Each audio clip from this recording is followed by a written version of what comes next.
오신 여러분들과 여러분 가정 위에 하나님의 풍성한 은혜가 넘치기를 주님의 이름으로 축원합니다. 우리 앞뒤 좌우에 있는 분들 따뜻한 사랑의 마음으로 인사를 나눕니다. 주님의 이름으로 사랑하고 축복합니다.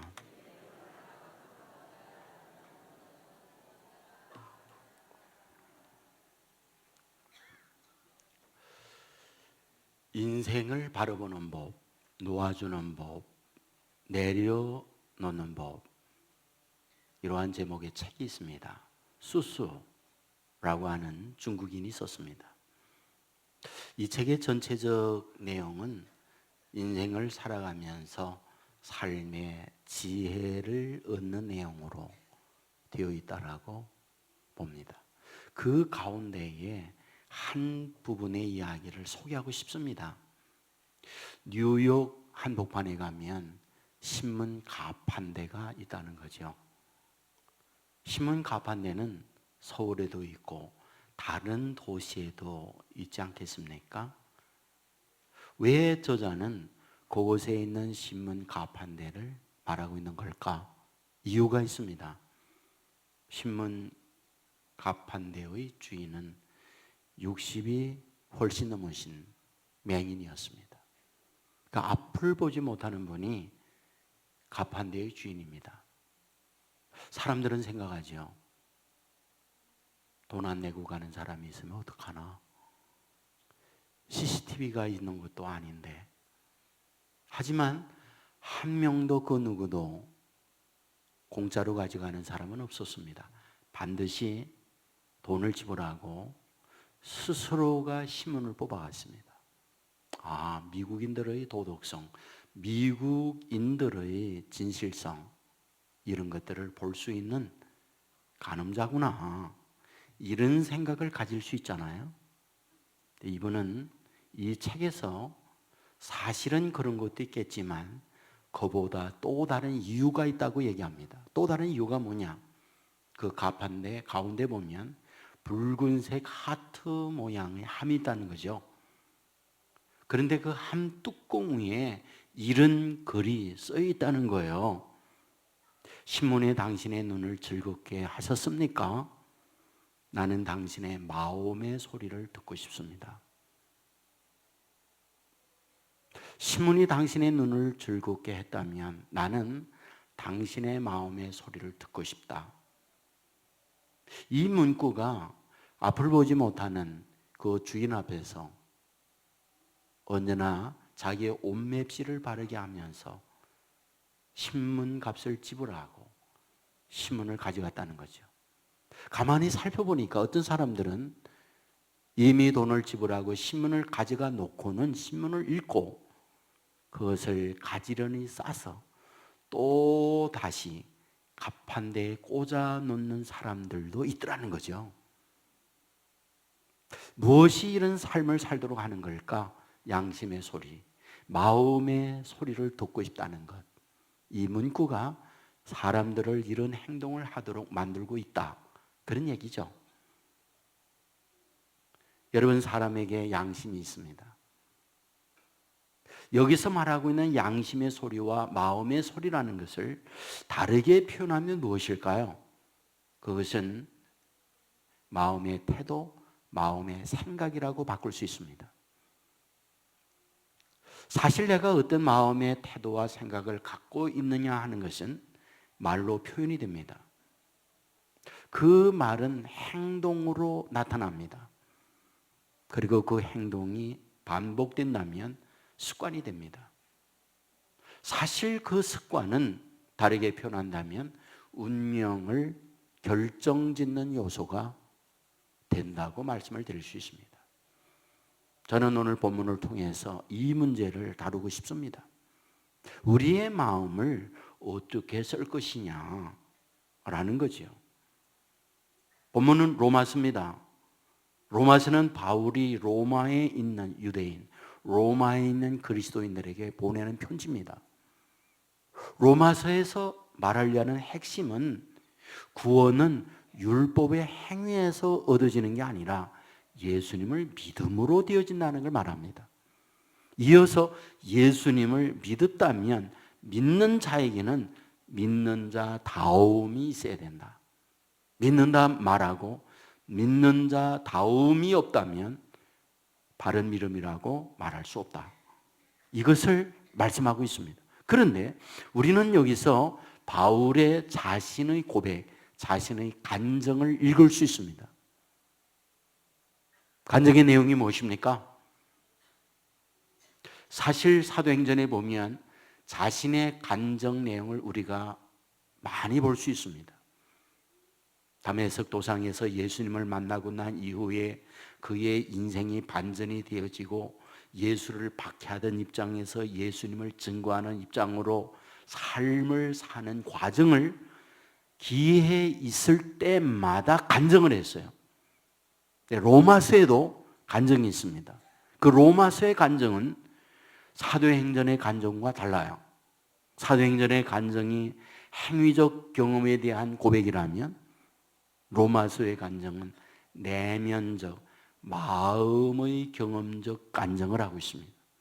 그러면 바울이 살아가면서 마음적 경험의 간증이라고 할 때 그것이 무엇일까? 자신의 내면의 갈등적 문제를 이렇게 얘기합니다. 사도행전 7장 15절에 보면 내가 행하는 것을 내가 알지 못하노니 곧 내가 원하는 것은 행하지 아니하고 도리어 미워하는 것을 행함이라. 7장 19절에 보면 내가 원하는 바 선은 행하지 아니하고 도리어 원하지 아니하는 바 악을 행하는도다. 예수님을 만나고 나서 자기 내면에 나 바르게 살 거야 라는 다짐을 하지만 실제 삶은 그의 마음의 다짐과 다르게 바르게 살지 못하더라는 거예요. 주님을 믿고 주 안에서 살면서 나 신실하게 살 거야 이런 다짐을 하지만 실제 생활은 신실하지 못한 생활을 하고 있더라, 그런 얘기죠. 그러면서 말을 해요. 오라 곤고한 자로다. 이 사망의 몸에서 누가 나를 건져내랴. 자신의 내면의 갈등적 고백을 이렇게 말하는 거죠. 그런데 8장으로 넘어와서 문제의 해결되어짐을 고백합니다. 특별히 오늘 본문 2절에 보면 이는 그리스도 예수 안에 있는 생명의 성령의 법이 죄와 사망의 법에서 너를 해방하였습니다. 죄와 사망의 법이 너를 얽어매고 있지만 예수 안에서 성령의 법이 너를 해방시켜준다. 이어서 3절에 보면 율법으로 육신이 약하여 할 수 없지만 하나님은 해주신다. 이렇게 말씀을 해줍니다. 율법의 가르침대로 내가 살아야지만 실제 자신은 약하여 늘 넘어지는데 이루지 못하는데 행하지 못하는데 하나님이 그것을 하도록 도와주시더라. 이것을 말씀해요. 그러면서 우리에게 부탁을 해요. 어떤 부탁? 4절 말씀에 보면 이렇게 말합니다. 육신을 따르지 않고 그 영을 따라 행하는 우리에게 율법의 요구가 이루어지지 아니하려 하심이니라. 이 본문을 다른 번역서에 보면 이렇게 말해요. 이렇게 해서 육체를 따라 살지 않고 성령을 따라 사는 우리 속에 율법의 요구가 모두 이루어졌습니다. 이게 뭘까? 율법에 요구하는 바가 있어요. 율법은 두 가지로 나눌 수 있잖아요. 하나는 하나님에게 어떻게 해라 하는 걸 가르쳐 줘요. 또 다른 하나는 사람들과의 관계에 있어서 어떻게 해라 가르쳐 줘요. 이것을 하지 못한다는 거예요. 육신이 약하여 늘 넘어진다는 겁니다. 그런데 하나님이 해주신다는 거예요.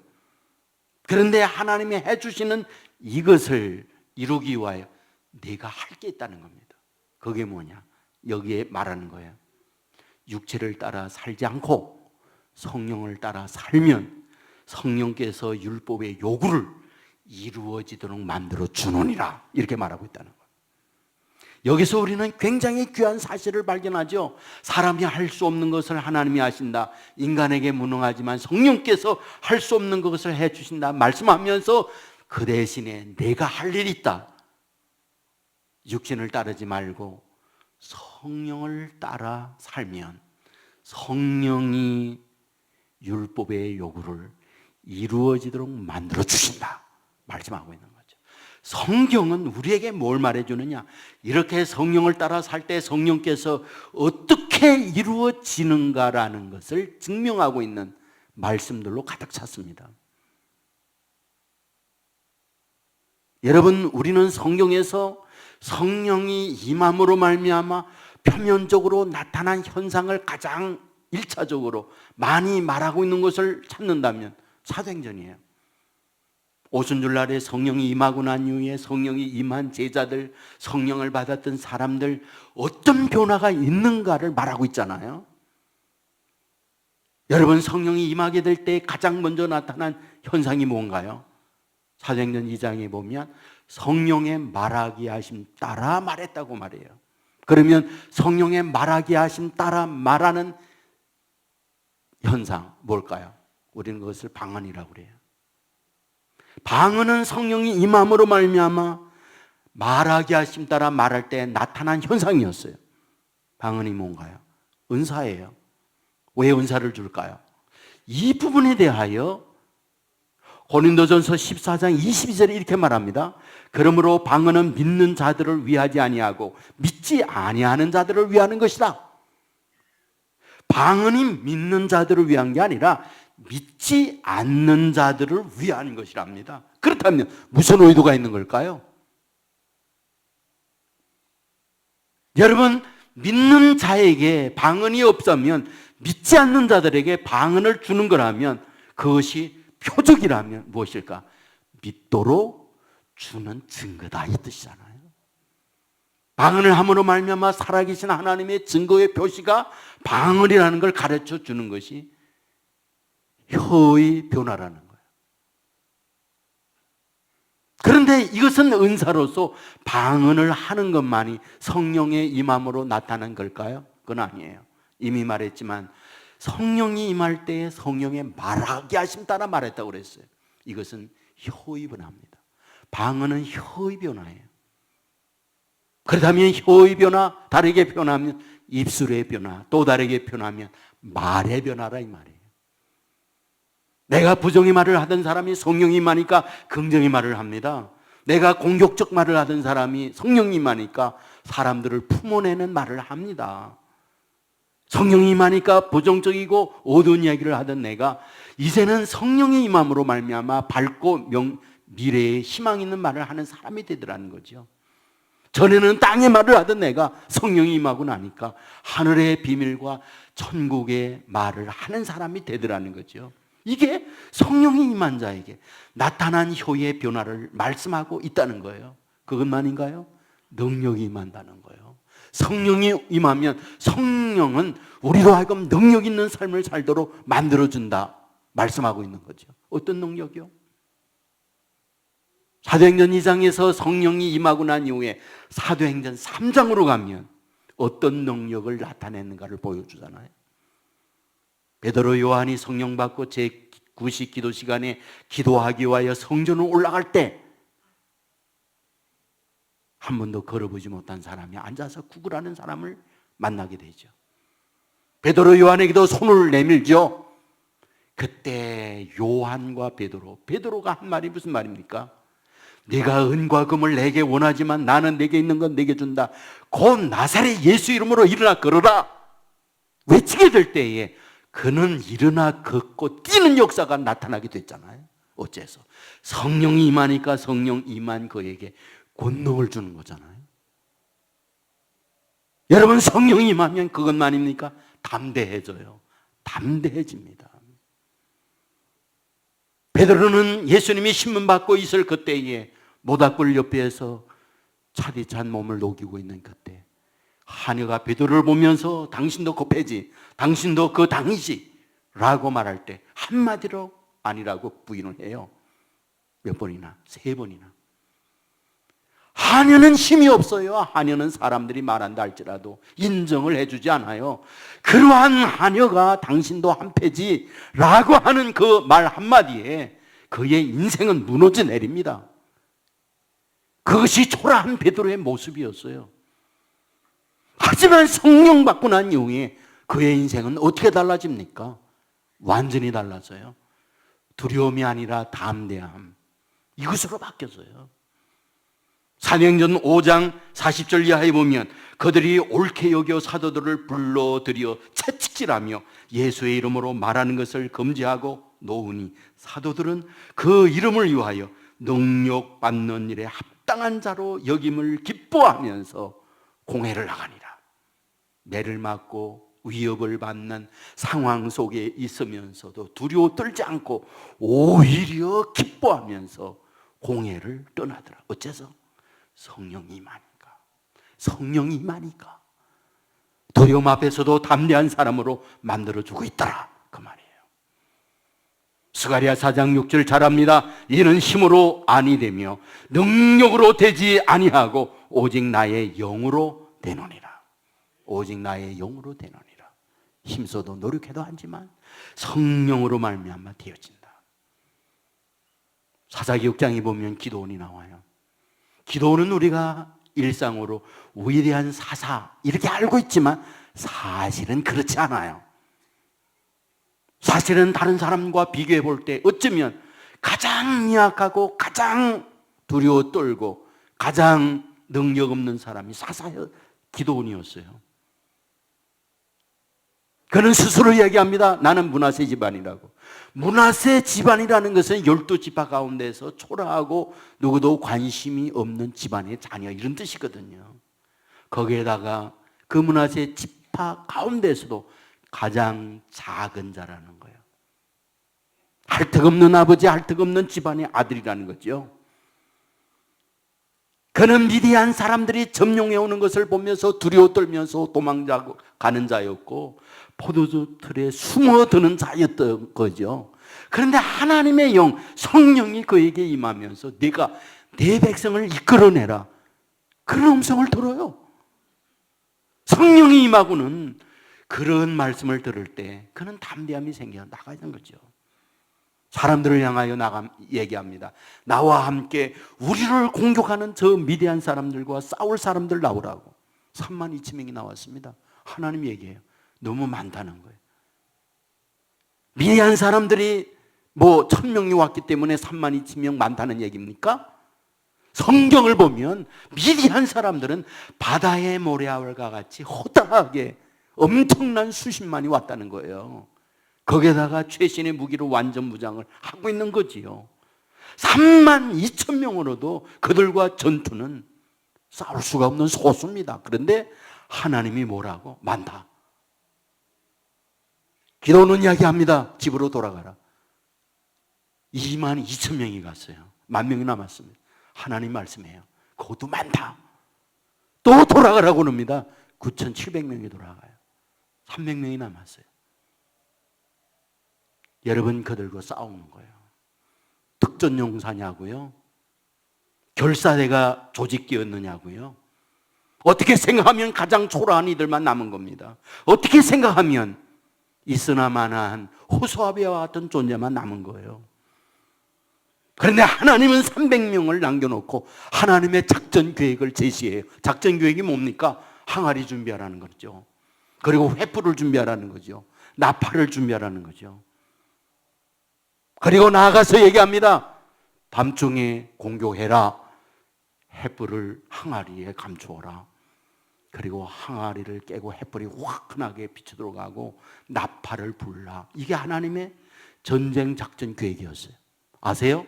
인간적 군인의 전술에 있어서 완전히 빵점이라는 거. 하나님의 전술은 완전히 빵점이에요. 왜?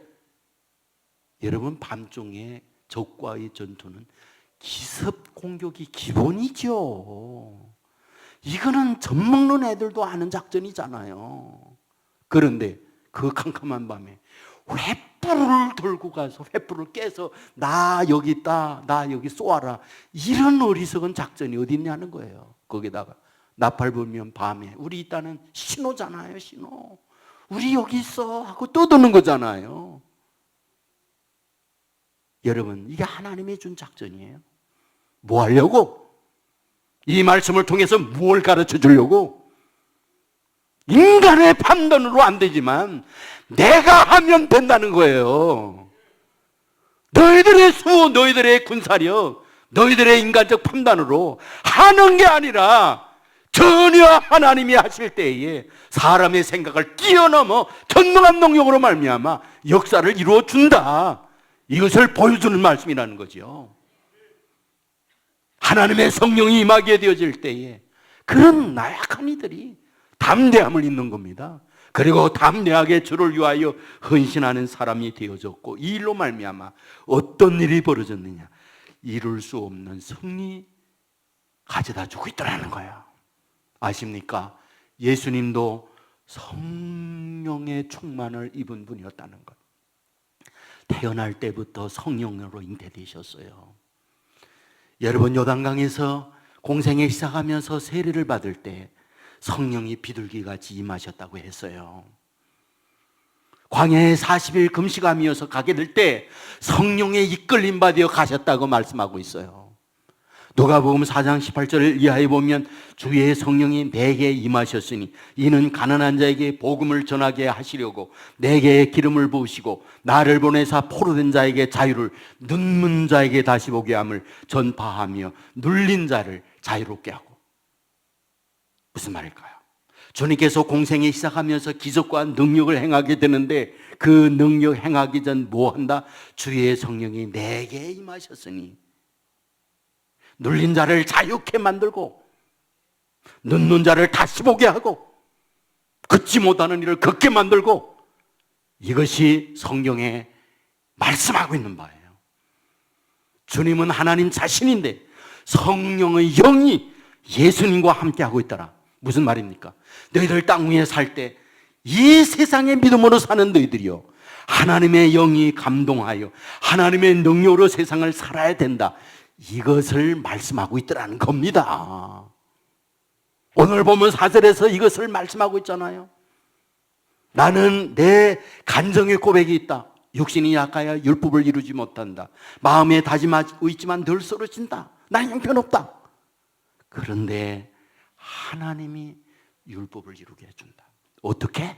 내가 성령을 따라 행할 때 그 성령은 율법을 이루도록 만들어 주신다 말씀하고 있어요. 잘 아는 갈라디아서 5장 16절에도 보면 성령을 따라 행하라, 그리하면 육체의 욕심을 이루지 아니하리라 문제가 있어요. 여기에 성령을 따라 이것을 말씀하고 있는데, 성령 따른다는 게 뭘까요? 누군가를 따라간다는 것은 눈에 보이는 대상을 향하여 발걸음을 옮기는 것을 따른다 말합니다. 그런데 문제는 성령은 눈에 보이는 어떠한 앞서가는 대상이 있어서 눈에 보이는 그분을 따라가는 게 아니잖아요. 그러면 오늘 본문에서 성령을 따르는 자, 하나님의 영을 따르는 자, 그 영이 너로 하여금 이루지 못하는 걸 이루도록 한다라고 할 때, 그러면 성령을 따르는 게 뭐냐는 거예요. 어떤 것이 성령을 따르는 거냐라는 거예요. 이 부분에 대하여는 본문에서 대답을 하고 있어요. 4절에 보면 육신을 따르지 않고 영을 따라, 5절에 보면 육신을 따르는 자는 영을 따르는 자는, 이 말씀을 하면서 병행적으로 쓰는 말씀이 있어요. 병행적으로 쓰는 말은 5절에 보면 영의 일을 생각하고, 6절에 보면 육신의 생각, 그 아래 보면 영의 생각, 7절에 보면 육신의 생각을 얘기해요. 자, 그렇다면 여기에 보면 앞서 육신을 따르는 자가 있고 영을 따르는 자가 있다라고 하시면서 뒤이어서 하는 말, 영의 일을 생각하고 가는 사람이 있는가 하면 또한 육신의 생각으로 가는 사람이 있다 말씀하고 있더라는 거예요. 그렇다면 뭘 말씀하고 있는 걸까? 눈에 보이지 아니하는 하나님의 영이지만 내 마음의 생각이 하나님을 생각하는 거라면 그것이 성령을 따르는 거라는 거예요. 내가 세속적 욕망, 이것을 생각한다면 그것이 세상의 육을 따르는 거라는 거죠. 여러분, 마음에 있는 그것은 말이 돼요. 마음에 있는 그것은 행위가 되어질 수 있어요. 그리고 그것이 반복되어지면 습관이 되어지는 거예요. 여러분, 오늘 본문에서 바울은 이것을 말해주고 있는 거죠. 육의 생각을 하면 멸망이라는 거예요. 그러나 영을 생각하고 영을 따라가면 생명이요 축복이라고 우리에게 말해주고 있는 거예요. 여러분, 그러므로 하나님의 백성된 저와 여러분, 성령을 생각하고 성령을 따르는 삶이 되어서 성령의 능력을 덧입는 저와 여러분 되기를 주의 이름으로 축원합니다. 여러분, 이용규 선교사님 잘 알죠? 내려놓음이라는 책, 또 더 내려놓음이라는 책을 쓴 분이잖아요. 많은 분들이 이 책을 읽고 감동도 받고 은혜도 받았어요. 이분은 인류대학, 세계의 최고로 유명한 하버드 대학, 여기서 박사학위를 받은 분이에요. 곳곳에서 교수로 오라고 요청이 있었지만 모든 걸 다 내려놓고 몽골 선교사로 갔잖아요. 그래서 몽골에서 선교 사역을 하다가 지금은 인도네시아 자카르타에서 또 다른 이의 선교 사역을 하고 있어요. 근데 내려놓음이라는 책에 보면 감동적 내용들이 꽤 많이 있습니다. 그곳에 하나를 소개해 드리면 몽골의 베르흐라고 하는 지역에서 1회 교회를 개척해서 거기서 목회를 합니다. 그런데 그 동네에 벌르르라고 하는 자매가 있었어요. 그 자매는 핸디캡을 갖고 있습니다. 그 핸디캡은 청각장애예요. 듣지 못해요. 이분을 인도해서 이분을 위해 기도하고 하나님께 이 자매를 맡겼을 때 기적이 일어났어요. 귀가 열렸어요. 듣는 자매가 된 거예요. 어느 날이었죠. 예배 시간에 이 자매가 땀이 범벅이 돼서 참여를 했습니다. 나중에 이야기를 들었더니 몽골이라는 것은 유목 사회예요. 많은 경우가 저 초원에서 소와 양을 키우면서 생계를 이어갑니다. 이 자매도 그런 한 사람입니다. 이 자매에게 유일한 재산은 소 한 마리입니다. 그 소 한 마리가 전 재산이에요. 그 소를 키우면서 미래의 희망을 갖고 살아가는데 그 소를 잃어버린 거예요. 예배 몇 시간 전 이 자매는 그 소를 찾기 위하여 사방을 이리저리 뛰다가 보니 예배 시간이 돼서 잃어버린 소를 포기했어요. 소를 잃으면 잃으리라. 그리고는 먼저 예배를 드려야지 하고 달려오다 보니까 땀이 범벅이 돼서 그 예배를 드렸어요. 예배가 끝났는데 말이죠, 밖에서 음매하는 거예요. 나갔더니 이 자매 잃어버린 소가 와서 나 여기 있어야 신고하는 거예요. 이분이 이 간정에서 이런 얘기를 해요. 어찌 이런 일이 있을까? 먼저 하나님께 예배하고 성령 하나님을 붙들었더니 하나님이 이 소를 발걸음을 이 교회당 앞으로 인도해 주고 있더라는 거예요. 먼저 그의 나라와 그의 일을 구하라. 그리하면 그 후에 모든 것을 너희에게 도와주리라. 하나님의 성령을 따라가면 그 후에 모든 것을 성령 하나님이 책임져 줍니다. 부족을 메꾸어 주고요, 약한 걸 강하게 해 주시고요, 두려운 걸 담대하도록 만들어 주고요, 넘을 수 없는 태산을 넘도록 만들어 주시고요, 어려움 앞에 공포에 떨 수 있지만 성령은 저와 여러분들로 하여금 담대하여 강하고 힘있게 미래를 밀고 나가는 사람으로 만들어 줍니다. 안희환이라고 하는 목사님이 괜찮습니다, 다 괜찮습니다, 이런 책을 쓰셨는데 이 책을 보면 그분도 여기에서 간증 얘기합니다. 자기는 찌질이 가난한 집안에 태어났대요. 가난만 한 게 아니라 너무 불행한 부모 밑에서 성장했대요. 아버지가 알코올 중독이에요. 술만 드셨다면 집안을 다 깡그리 부십니다. 그리고 나서 술 깨면 부순 걸 또 제대로 다 갖다 놔요.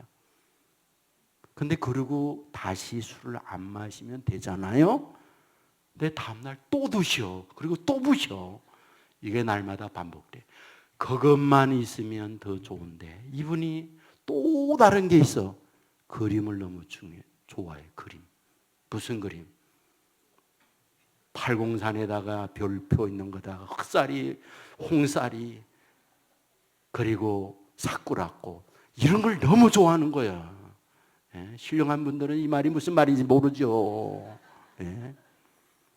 근데 그림 좋아하면서 가가지고는 한 번도 따본 적이 없다는 거예요. 갔다 하면 모든 걸 다 잃는데 돈이 없잖아요. 한 번도 이분이 직업을 가지고 이렇다 할 돈벌이를 해본 적이 없는 거예요.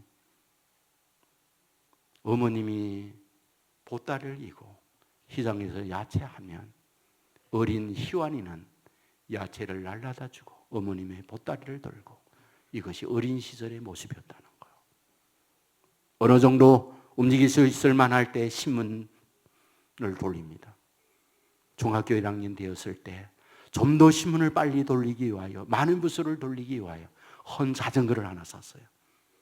그날도 신문을 자전거에 싣고 신문 배달을 위하여 가는데 앞에 덤프 트럭이 있어요. 덤프 트럭을 피하여 옆길로 갔더니 또 다른 덤프 트럭이 그 옆으로 오다가 이 어린 희완이를 받아버렸어요. 희완이는 공중으로 떴어요. 땅에 떨어졌을 그때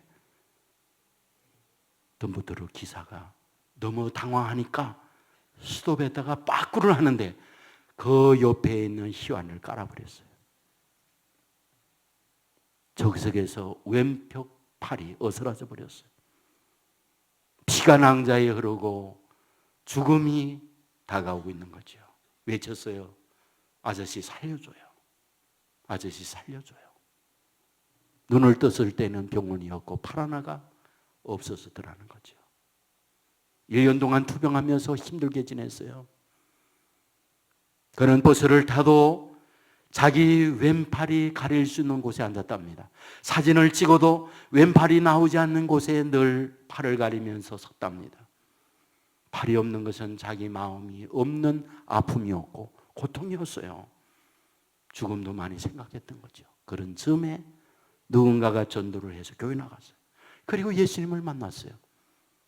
얘기합니다. 주님께 기도하면 주님은 기도를 들어주신다고. 그는 순수한 마음으로 하나님께 3가지 기도했답니다. 하나님, 우리 아버지 사람 되게 해주세요. 슬픈 기도잖아요. 대개 기도는 부모가 아들, 딸, 하나님 사람 되게 해달라고 기도하지, 아이가 아버지를 사람 되게 해달라는 기도, 이 얼마나 슬픈 기도예요. 2번째 기도, 학교를 다니지 못했으니까 공부를 제대로 못한 거죠. 공부 잘하도록 도와주세요. 3번째, 나도 크면 교회 목사님 되게 해주십시오. 결론은 다 이루어졌어요. 아버지 사람 됐는데 술, 도박 다 끊고 예수 믿고 정상적 사람으로 돌아왔어요. 2번째, 그렇게 학교에 못 가고 공부를 못했던 그가 그 마음으로 공부하기 시작하는데 자기가 건강할 때보다 더 공부를 잘하면서 수석으로 졸업을 해요. 대학도 가요. 그리고 그의 소원대로 목사가 되어져요. 단순한 목사가 아니에요. 절망하는 이에게 희망을 주고요. 자살을 생각하는 이에게 다시 일어날 수 있는 용기를 주고요. 어두움에 있는 이들로 하여금 밝은 길로 가도록 도와주고요. 이런 멋진 인생으로 바뀌어졌어요. 어떻게 해요? 주님을 믿고 성령이 임하니까 성령께서 도와주심으로 이런 어려운 환경에 있는 그를 이렇게 세워주시고 안 될 걸 되도록 만들어 주고 있더라, 이 말씀 아니겠습니까? 여러분이요, 오늘도 하나님은 살아계십니다. 오늘도 성령은 저와 여러분 가운데 역사하십니다. 문제는 저와 여러분이 성령을 따라가는 겁니다. 세상의 생각, 욕망, 헛된 것을 추구하며 따라가는 삶이 아니라 하나님의 성령을 사모하고 따라가게 되어질 때 중심을 보시는 하나님께서 그 마음속에 성령을 따르는 저와 여러분을 보시고 그 성령이 저와 여러분을 되도록 만들어줍니다. 약하지만 강하게 만들어줍니다. 부족하지만 능력을 주십니다. 안 될 걸 되도록 만들어주십니다. 태산이 있습니까? 성령 하나님이 저와 여러분을 잡고 태산을 넘도록 만들어주십니다. 여러분, 그러므로 중요한 게 있어요. 성령을 따르는 것. 그런데 성령을 따르는 출발이 뭐냐? 성령을 생각하라는 거예요. 육의 생각이 아니라 성령을 생각하라는 겁니다. 길을 가든지 집에 있든지 하나님에 대한 생각, 주님에 대한 생각, 성령님에 대한 생각을 가지고 가면 우리 주님 우리 안에 거하시면서 우리의 약함을 강하게 만들어주고 부족을 채워주면서 성령의 능력으로 인생을 살아가도록 만들어주실 줄 믿습니다. 성령 안에서 무시로 성령을 생각하고 성령의 지배받으며 이 놀라운 은혜가 저와 여러분 가운데 넘치기를 주님의 이름으로 축원합니다. 모두 자리에서 일어나겠습니다.